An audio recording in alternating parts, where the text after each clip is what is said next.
수다타는 인도에서 가장 부유한 상인이었습니다. 늘 많은 사람들에게 존경을 받았고 베푸는 삶을 살았던 인물입니다. 하지만 그 역시도 한때 자신보다 더 큰 권력을 가진 자들과 비교하며 자신을 작게 느끼곤 했습니다. 자신은 돈이 많지만 정치적인 힘은 없고 왕과의 연줄도 부족했고 그래서 더 위축된 자리에서는 침묵하게 되었으며 늘 스스로를 이인자로 여겼습니다. 그러던 어느 날 수다타는 부처님의 설법을 듣기 위해 길을 떠났습니다. 당시 그는 큰 상단의 리더로 여러 지방을 오가며 무역을 했는데 그 와중에도 마음속 공허함이 점점 커지고 있었습니다. 그는 부처님께 이렇게 물었습니다. 저는 다른 사람들보다 많이 가지고 있고 많이 나누고 있습니다. 그런데 왜 저는 늘 부족하다고 느껴질까요? 왜 저는 더 큰 사람들 앞에서 늘 작아지는 걸까요? 부처님께서는 조용히 고개를 끄덕이신 후 이렇게 말씀하셨습니다. 자신을 남과 비교하는 자는 끊임없이 자기 안의 꽃을 꺾게 된다. 꽃은 서로를 비교하며 피지 않는다. 그대가 피운 꽃은 그대만의 것이니라. 말씀을 들은 수다타는 그날 밤 혼자 숲길을 걸으며 부처님의 말을 곱씹었습니다. 자신이 지금까지 세운 성공, 자신이 이룬 자리들은 누구나 탐을 내고 부러워하는 것인데 자신은 왜 텅 빈 것만 같고 허무한지, 왜 행복하지 않은지 생각하고 또 생각했습니다. 그러다 마침내 그는 깨달았습니다. 이 자리에 오기까지 누군가보다 위에 있거나 아래에 있다는 사실에만 집중하고 그 세상의 기준 속에서만 자신을 맞추어 존재해 왔다는 것을요. 남보다 뒤처지는 것 같으면 자신을 못나게 여겨 답답해하고 다그치고 채찍질해왔으며 오직 어떠한 성과를 내는지 어떤 걸 성취하는지에만 집중했기 때문에 자신도 모르게 넝마가 되었던 그의 마음으로는 결코 행복할 수 없었던 것입니다. 다음 날부터 그는 비교를 멈추고 오직 자기 자신을 성장시키는 데에 집중하기 시작했습니다. 성취에 미련을 두지 않고 오로지 매일 수행을 함에 집중하고 그러한 자신을 존중했습니다. 그렇게 많은 세월이 흘러 그는 사와띠의 기원정사라는 거대한 수도원을 지어 부처님과 제자들이 머물 수 있도록 했고 그 누구도 흉내낼 수 없는 자비와 베풀매의 삶을 살아가게 됩니다. 그의 이름은 지금까지도 위대한 보시자 아나타핀디카로 기억되고 있습니다. 수다타는 행복했습니다. 어느 날 문득 다른 사람들과 나를 잔뜩 비교하고 있는 자신을 발견한 적이 있습니다. 같은 또래인데 더 잘나가는 친구, 늘 웃고 있는 동료, 모든 게 완벽해 보이는 누군가의 SNS를 보며 나는 왜 이렇게 초라할까 생각해 본 적 있으셨을 겁니다. 사실 그 감정은 누구에게나 익숙한 것입니다. 괜찮은 척을 해보지만 마음 한쪽이 조용히 무너지는 그 감정. 어쩌면 지금 당신도 그런 시간을 지나고 있는지도 모르겠습니다. 부처님의 말씀 속에는 그 마음을 다독이는 작은 실마리가 담겨 있으니 끝까지 다 들으시고 나면 당신 안에 이미 존재하고 있었던 귀한 가치를 스스로 발견하게 될 것입니다. 이번 이야기는 한 노비 출신의 수행자 순다리 니간타의 이야기입니다. 그녀는 계급사회의 맨 아래에서 태어났고 태어날 때부터 세상은 그녀를 벌레만도 못한 하찮은 존재로 취급했습니다. 부처님의 교단에 들어온 이후에도 많은 사람들이 그녀를 낮춰보았고 그 스스로도 언제나 자기 존재에 대해 부끄러워했습니다. 그녀는 말이 더뎌 사람들보다 늦게 배웠고 무언가를 외우는 속도도 느렸고 심지어 사람들 앞에서 설법하는 것조차 두려워했습니다. 어느 날 그녀는 조용히 부처님을 찾아가 울면서 말했습니다. 스승님, 저는 다른 비구니들보다 많이 부족합니다. 이 교단 안에서도 제가 소외되는 느낌이 계속 들고 사람들은 저를 무시하며 손가락질합니다. 저는 상황이 나아지지 않을 것이란 생각밖에 안 듭니다. 이 길을 계속 가도 되는 걸까요? 그 말을 가만히 들으신 부처님께서는 그녀에게 작은 나무 하나를 가리키며 말씀하셨습니다. 저 나무는 크지 않지만 그늘을 만든다. 그늘이 크고 작음은 중요하지 않다. 그대가 지금 여기서 만든 그늘은 더위에 지친 누군가에게 쉼이 될 것이다. 그리고 덧붙여 말씀하셨습니다. 지혜는 출신이나 배움의 속도에서 오는 것이 아니다. 지혜는 스스로를 향한 존중에서 시작된다. 그리고 나무는 자신이 원하든 원하지 않든 계속 자라나고 있으니 언젠가 수많은 사람들이 물 한 모금 나눠 마시며 쉬어갈 커다란 그늘을 만들게 될 것이다. 순다리는 그날 이후 매일 새벽마다 자신의 방에서 조용히 자애경을 외우며 하루를 시작했습니다. 나는 평안하기를 바랍니다. 나는 지혜로워지기를 바랍니다. 나는 이 길을 걸을 자격이 있음을 믿습니다. 몇 년이 지나 그녀는 뛰어난 경전 해석자이자 후배 비구니들을 가르치는 참된 스승이 되었습니다. 한때 비교 속에서 사라져가고만 싶었던 사람은 지금 누군가의 동경의 대상이 되어 살아가고 있었습니다. 부처님은 말씀하셨습니다. 자신을 낮추는 생각은 겸손함과는 다르다. 그것은 수행을 막는 가장 무서운 독이다. 그 독은 바깥에서 오지 않고 오직 내 마음이 만들어낸다. 지금 당신이 느끼는 비교와 열등감도 사실은 그렇게 만들어진 마음의 독일 수 있습니다. 하지만 그 마음이 전부는 아닙니다. 당신의 마음 안에 있는 작고 소중한 그늘이 얼마나 따뜻한 느낌을 주고 또 시원한지를 차근차근 확인해 보겠습니다. 세 번째 이야기는 한 외로운 수행자, 티샤의 이야기입니다. 티샤는 부처님의 제자들 중 가장 조용하고 내성적인 사람이었습니다. 그는 다른 수행자들과 섞이기를 꺼려했고 모임에서도 늘 구석에 앉아 있었습니다. 사람들은 그를 말이 없는 자 혹은 존재감이 없는 자라고 불렀습니다. 그 역시도 그걸 문제 삼게 되어 습관적으로 스스로에게 되뇌었습니다. 나는 여기에 어울리지 않는다. 나는 부처님께도 특별하지 않을 것이다. 그가 그렇게 점점 침묵의 껍질 속으로 들어가고 있을 때 부처님께서 그를 조용히 불러 말씀하셨습니다. 티샤야, 너가 조용한 이유를 알고 보니 너는 조용히 자신의 마음을 관찰하고 있었구나. 그것은 아름다운 정진이다. 남들이 알아주지 않아도 자신을 잊지 않는 자는 가장 큰 수행자이다. 세상이 등 돌릴 때조차 나만은 나를 안아줄 수 있어야 한다. 사람들이 알아주지 않아도 내가 너를 기억하고 있으니 자신에게 너무 힘든 말들을 하지 말거라. 티샤는 그날 이후부터 조금씩 달라졌습니다. 다른 사람과 굳이 어울리지 않아도 괜찮았습니다. 자신은 달리 생각하면 조용히 내면으로 들어가 누구보다 깊은 수행과 명상을 이룰 수 있기에 남들이 가지지 못한 걸 가진 멋진 사람이었습니다. 그는 여전히 조용했지만 더 이상 존재감 없는 자가 아니었습니다. 그는 부처님의 교단 안에서 무건의 정진자로 불리며 많은 제자들에게 깊은 인상을 남겼습니다. 우리가 종종 열등감을 느끼는 이유는 남들의 기준을 자신에게 강제로 끼워 맞추려 하기 때문입니다. 하지만 부처님은 말씀하셨습니다.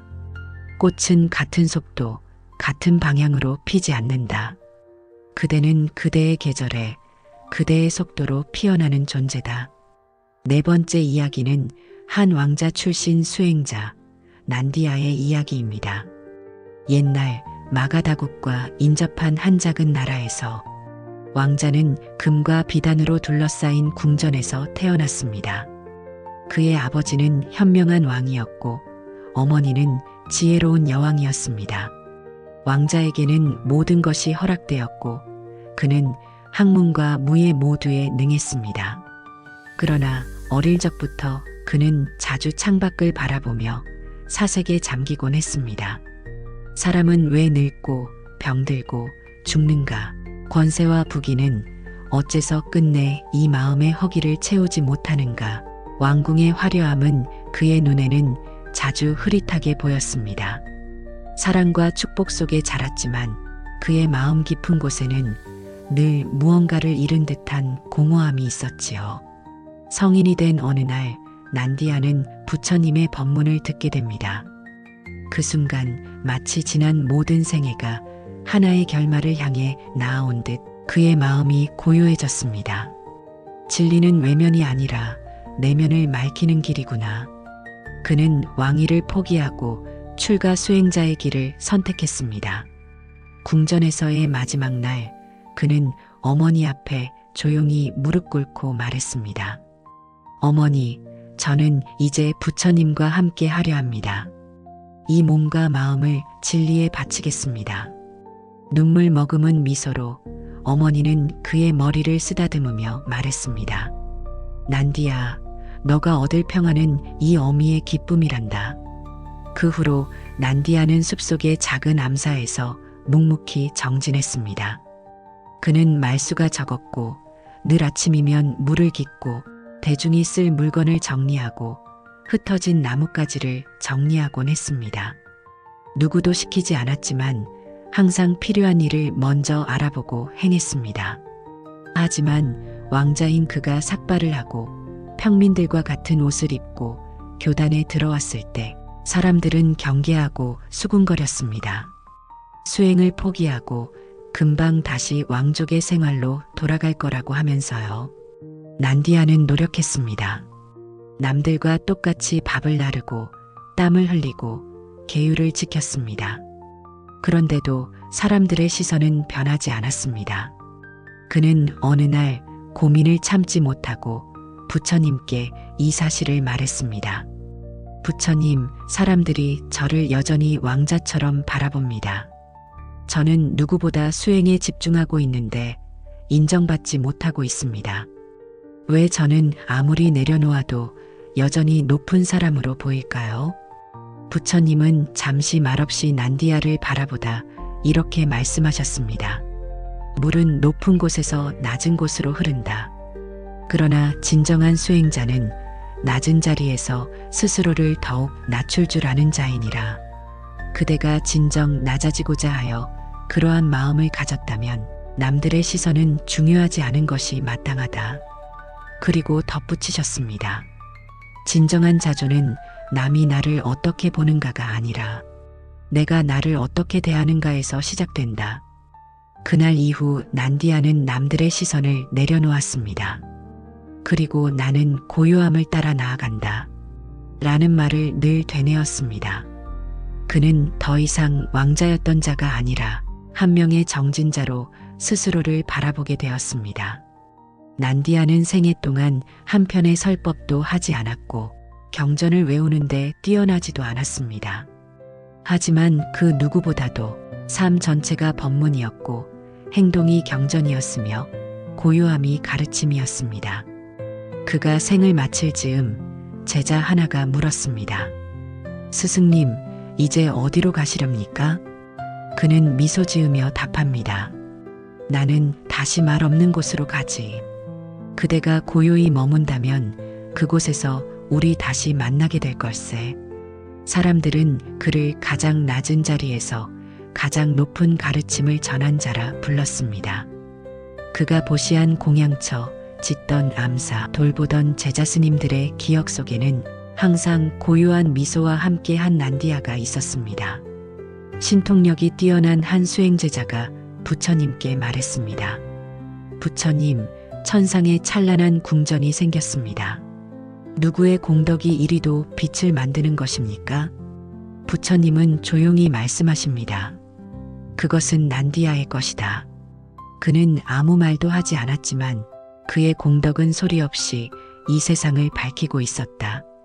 지금 우리가 비교하고 열등감을 느끼는 이유는 결국 어떻게 보여야 한다는 틀 안에 스스로를 가두기 때문입니다. 그 틀이 깨지는 순간 비로소 우리는 존재 자체로 충분한 나를 만나게 됩니다. 지금 이 순간 당신에게 묻고 싶습니다. 남들과 비교했을 때 당신은 어떤 사람인가요? 아니면 비교 없이 바라봤을 때 당신은 어떤 마음을 가진 사람인가요? 티샤처럼 조용한 마음을 가진 사람일 수도 있고 난디아처럼 깊은 내면의 존엄을 찾아가는 중일 수도 있습니다. 이제 마지막 두 이야기에서는 자존을 다시 세우는 진짜 핵심과 마주하게 될 것입니다. 당신 안의 빛이 점점 선명해지고 있습니다. 그 빛을 향해 다음 걸음을 함께 내디뎌 보겠습니다. 다섯 번째 이야기는 한때 고행승이었던 아라칼라의 이야기입니다. 아라칼라는 유명한 고행자였습니다. 그는 나무 껍질을 입고 숲속이나 무덤가에 살며 뜨거운 태양 아래 서 있거나 추운 밤에 물을 끼얹으며 수행했습니다. 그는 음식도 거의 먹지 않고 바위처럼 말없이 버티는 것을 수행이라 여겼습니다. 자신의 몸과 마음을 극단으로 몰아붙이면 깨달음에 이를 수 있다고 믿었죠. 그의 명성은 주변 나라에까지 퍼졌고 많은 이들이 그를 보고 진정한 수행자라며 우러러 보았습니다. 그러나 그의 몸은 깨끗하게 비워졌지만 마음속에는 오만함이 들어 있었습니다. 나는 부처보다도 더 고된 수행을 한다. 저기 안락한 옷을 입고 중생들 사이에 앉은 저 곶다마는 진정한 수행자일까? 부처님이라고 불리워야 하는 것은 나다. 그러던 어느 날 아라칼라는 부처님께 도전하기 위해 직접 찾아갑니다. 많은 이들 앞에서 그는 당당히 묻습니다. 곶다마여, 나는 나무 껍질을 입고 바위처럼 서 있다. 그대는 부드러운 옷을 입고 대중 속에 앉아 있다. 그대의 길이 과연 해탈에 이르는 길이라 할 수 있는가? 사람들이 숨죽이며 두 수행자의 눈빛을 바라볼 때 부처님은 조용히 고개를 들고 말씀하셨습니다. 아라칼라여, 누가 더 고행을 했는가가 아니라 누가 더 마음을 고요히 다스렸는가가 중요하다. 몸을 괴롭게 한다고 마음이 맑아지는 것은 아니니 진정한 고행은 마음속의 탐욕과 성냄과 어리석음을 꺾는 것이니라. 아라칼라는 말씀의 뜻을 바로 알아듣지 못하고 화가 치밀어 올랐습니다. 그렇다면 그대가 말하는 수행이란 무엇인지 제대로 설명해봐라. 부처님은 아라칼라의 내면을 꿰뚫어 본 것처럼 다시 말씀하셨습니다. 그대는 지금 이 순간에도 화를 낸다. 이것이 바로 그대가 아직 고통에서 벗어나지 못한 증거다. 몸을 태운 고행은 아무것도 없애지 못하고 오히려 고통이 되어 마음속에 분노라는 불을 새로이 키워왔을 뿐이니라. 스스로를 괴롭히는 자는 남보다 위에 서고자 하는 마음을 놓지 못한 자이니 비교는 고통을 낳고 고통은 진실을 가린다. 자신에게 부드러워져야 마음에 여백이 생기고 그 여백이 바로 자비의 시작이다. 스스로를 자비롭게 보지 못하는 사람은 세상을 투명하게 볼 수 없으니 아무것도 이해할 수도 배워서 깨우칠 수도 없다. 고통을 견디는 자가 수행자가 아니라 고통을 알아차리고 놓는 자가 수행자다. 깨달음의 길은 어디에나 있으며 그 여정에 내가 안온한 상태인가 아닌가는 아무런 상관이 없다. 그제야 뜻을 알아차린 그는 부끄러움에 휩싸여 그 자리에서 무릎을 꿇었습니다. 오랜 고행 중 한 번도 흘리지 않았던 눈물이 흘러내렸습니다. 세존이시여, 저는 제 몸만을 불사르며 살았을 뿐 제 어리석음을 태우지 못했습니다. 저의 삿된 말들을 용서하시고 제자의 길을 걸어갈 수 있도록 받아주시겠습니까? 부처님은 고요히 고개를 끄덕이며 말씀하셨습니다. 진리는 그대를 꾸짖지 않는다. 기다리고 있었느니라. 아라칼라는 그날 이후 몸을 태우는 고행을 내려놓고 부처님을 따라 나섰습니다. 그는 처음으로 평범한 음식을 먹고 흙 위에 몸을 눕혀 잠을 자보았습니다. 몸은 점점 회복되었고 마음엔 조용한 미소가 피어났습니다. 그는 더 이상 비교하지 않았고 누구보다도 온화한 눈빛을 가진 수행자가 되었습니다. 그는 몸의 괴로움을 넘어 마음의 평화를 구하는 길을 걸었고 사람들에게 자비로 가득한 자라 불렸습니다. 그는 마침내 진정한 고요와 평화를 얻었습니다. 마지막 6번째 이야기는 우리가 잘 아는 마하파자파티 고타미의 이야기입니다. 그녀는 부처님의 이모이자 양어머니였습니다. 부처님이 어릴 적 어머니를 여의고 난 뒤 그녀는 모든 사랑과 정성을 다해 그를 키웠습니다. 하지만 부처님이 출가하여 깨달음을 얻은 후 그녀는 그녀 자신도 교단에 들어가고자 요청했으나 처음엔 거절당했습니다. 그녀는 3번이나 부처님 앞에 나아가 청했습니다. 세존이시여, 여성들도 법과 계율을 따라 수행한다면 아라한이 되어 해탈에 이를 수 있지 않겠습니까? 그 말을 들으실 때마다 부처님은 조용히 침묵하거나 거절하셨습니다. 사람들은 그녀를 측은히 여겼지만 동시에 의아해했습니다. 세존을 키운 사람이 왜 세존의 제자가 될 수 없을까? 하며 뒤에서 수군거렸습니다. 하지만 마하파자파티는 비교하거나 잘난 척하거나 부처님을 원망하지 않았습니다. 그저 묵묵히 다른 비구니들을 모아 함께 계율을 지키고 수행의 바탕을 다졌습니다. 결국 그녀의 정성과 진심은 주변의 알란존자들의 마음부터 움직였고 끝끝내 부처님의 마음까지 움직였습니다. 부처님은 여성도 출가하고 수행할 수 있는 길을 허락하셨고 그녀는 최초의 비구니 승단 지도자가 되었습니다. 마하파자파티 고타미는 출가 후 정진을 거듭하였고 마침내 아라한의 경지에 이르렀습니다. 그녀는 수많은 여성 수행자들의 스승이 되었고 여성 불교 공동체의 기틀을 세우는데 지대한 역할을 했습니다. 그녀는 부처님에게 있어 어머니이자 첫 제자이자 여성 수행의 문을 연 혁명가였습니다. 그녀의 삶은 사랑, 인내, 그리고 깨달음에 대한 갈망으로 가득 차 있었습니다. 많은 사람들은 말했습니다. 그녀는 부처님의 어머니로 기억되기보다 세상의 편견을 넘어선 수행자로 기억된다고. 부처님은 말씀하셨습니다. 남보다 나를 크게 보일 필요는 없다. 나를 작게 만들 필요도 없다. 있는 그대로의 나로 살아가는 것이 가장 위대한 수행이다.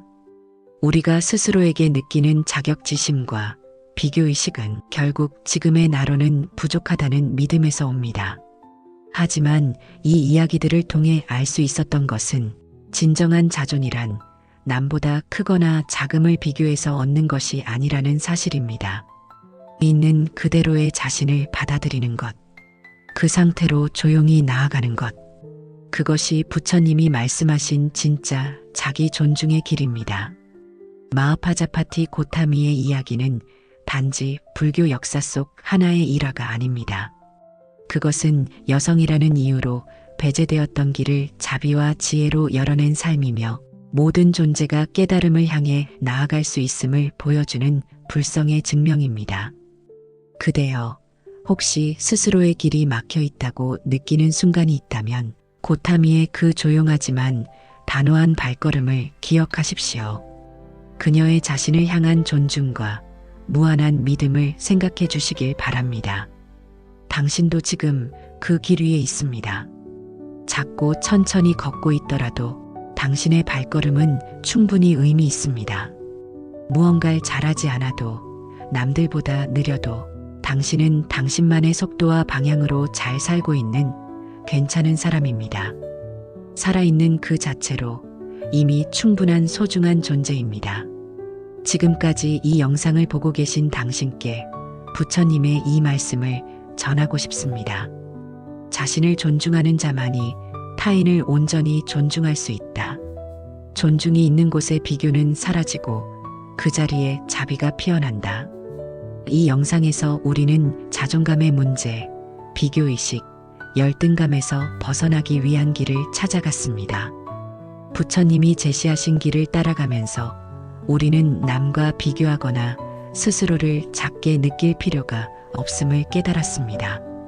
우리의 가치는 남보다 잘해야 한다는 외적인 기준에 의해 결정되는 것이 아니라 있는 그대로의 나를 받아들이는 것에서 출발한다는 것을 알게 되었습니다. 자신을 존중하는 자만이 타인을 온전히 존중할 수 있다는 부처님의 말씀. 이 말씀 속에는 모든 존재의 근본이 담겨 있습니다. 비교와 경쟁에 지쳐있던 우리 마음을 달래주는 진리이기도 했습니다. 부처님은 단 한 번도 사람들을 경쟁하게 만들지 않으셨습니다. 그분이 제시한 길은 언제나 내가 나일 수 있는 용기를 주는 길이었습니다. 우리는 언제나 스스로를 낮추고 남들과 비교하며 살고 있습니다. 비교와 경쟁은 결국 마음의 고통만을 낳습니다. 부처님의 가르침 속에서는 그런 비교가 결국 나 자신을 더 괴롭히고 다른 사람을 제대로 바라볼 수 없게 만든다는 중요한 메시지가 담겨 있습니다.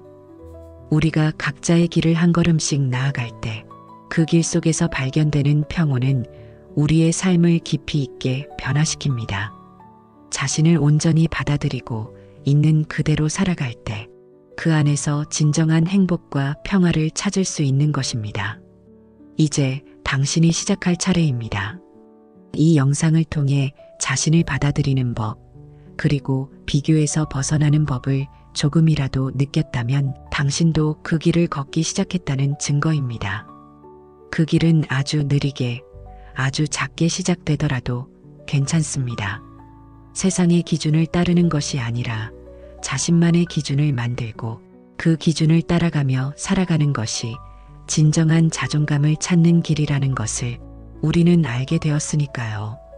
그리고 더 나아가 부처님이 말씀하신 자비의 길을 따라가며 자신을 존중하는 법을 배운다면 우리 주변의 사람들까지 변화시킬 수 있는 힘을 가지게 될 것입니다.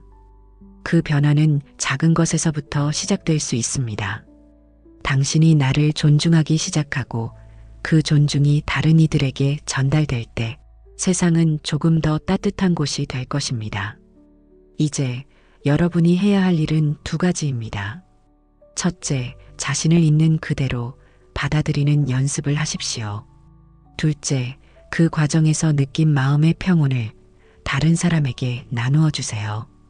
우리는 그 길을 함께 걸어갈 수 있습니다. 다시 한번 말씀드리지만 지금 이 영상을 보고 있는 당신은 이미 그 길을 걷고 있는 사람입니다. 아주 조금씩이라도, 그러나 확실하게 더 나은 방향으로 나아가고 있습니다. 그래서 이 여정을 함께 나누고 같이 걷게 되어 진심으로 기쁩니다. 앞으로도 여러분과 함께 성장할 수 있고 영감을 줄 수 있는 또 다른 지혜의 이야기로 돌아오겠습니다. 저도 이 영상을 보고 계신 분들과 앞으로 보러 오실 분들을 위해 늘 기도하겠습니다. 이 영상이 도움이 되었다면 다른 누군가에게도 작은 불빛이 되어줄 수 있도록 댓글란을 통해 가지고 계신 부처님의 지혜를 나누어 주세요. 오늘도 시청해 주셔서 감사합니다.